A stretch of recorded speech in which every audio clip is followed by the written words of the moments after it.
यहाँ पर x plus Y equal to 5 है। आपका क्वेश्चन है which of the following pairs of linear equation are consistent या इनकंसिस्टेंट।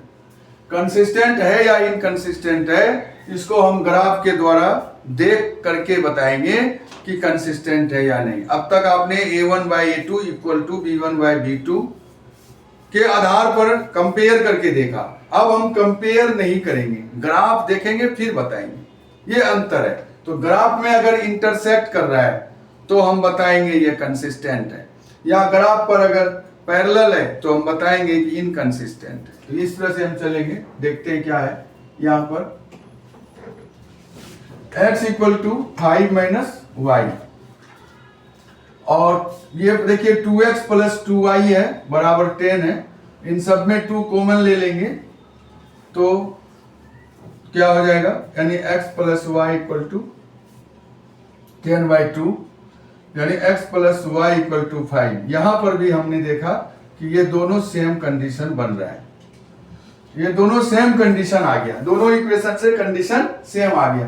तो हम एक ही टेबल से काम चला लेंगे, इसका एक ही टेबल बना के हम काम चला लेंगे। एक ही टेबल से ये काम आ जाएगा। x और y की वैल्यू हम निकाल लेते हैं। इफ y इक्वल टू 1 लेते हैं तो x इक्वल टू क्या हो गया, 5 minus 1 4। If y equal to 2 है तो x इक्वल टू 5 माइनस 2 3 आ गया। इफ y इक्वल टू, अगर ये अपनी मर्जी से वैल्यू लेना है x की और y की सबकी वैल्यू, तो x इक्वल टू हो गया 5 माइनस 0, क्या हो गया 5।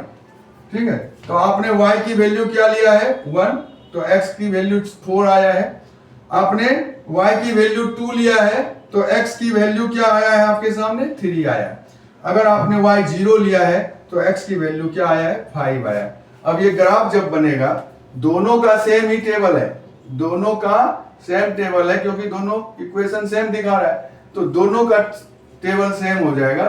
तो इस कंडीशन में आप देख लीजिए, यहां पर अगर हम y बराबर क्या ले लेते हैं 3, तो x बराबर क्या हो जाएगा 5 माइनस 3 2 हो जाएगा कि नहीं।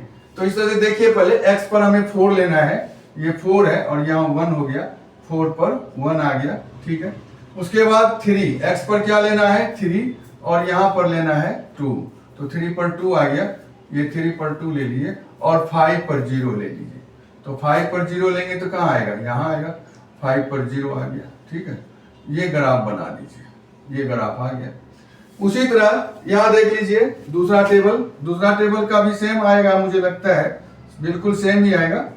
यानी y की वैल्यू 3 लिया तो x कितना आ गया 2, और y के लिए जगह पर क्या लेते हैं हम, y के जगह पर हम क्या ले लेते हैं 2 ले लेते हैं, चाहे 4 ले लेते हैं, चाहे 5 ले लेते हैं, 5 ले लेते हैं। तो x बराबर क्या हो जाएगा 5 माइनस 5 इक्वल टू क्या हो गया 0, यानी x पर 0 आ जाएगा।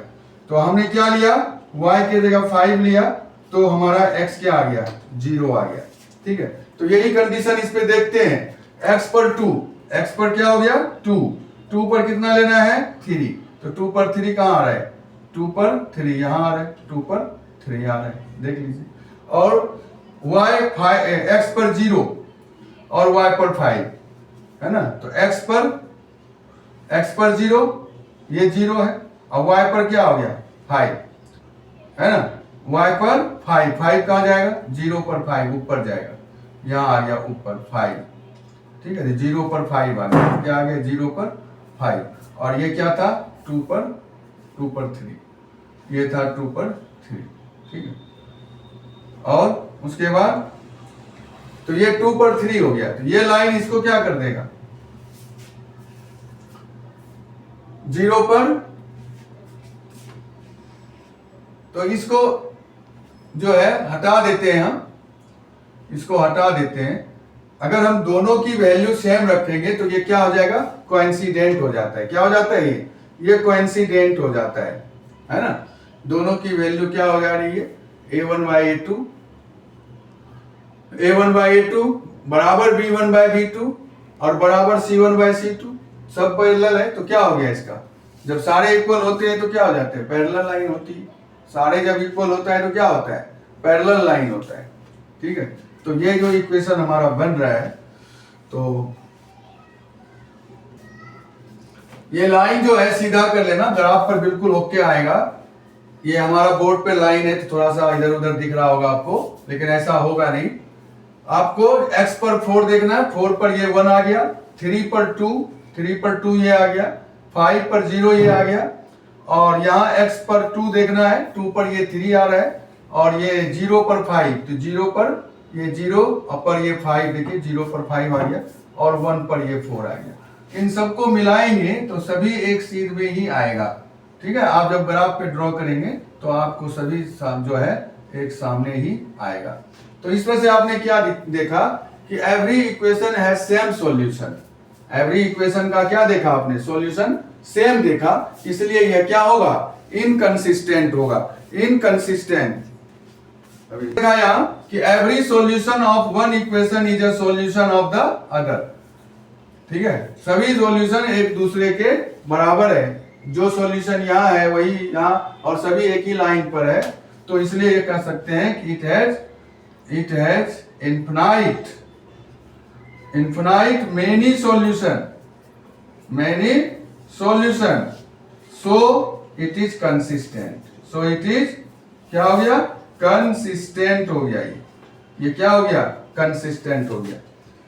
ठीक है, तो आपका रीजन में आ गया कि every solution of one equation a solution of the other.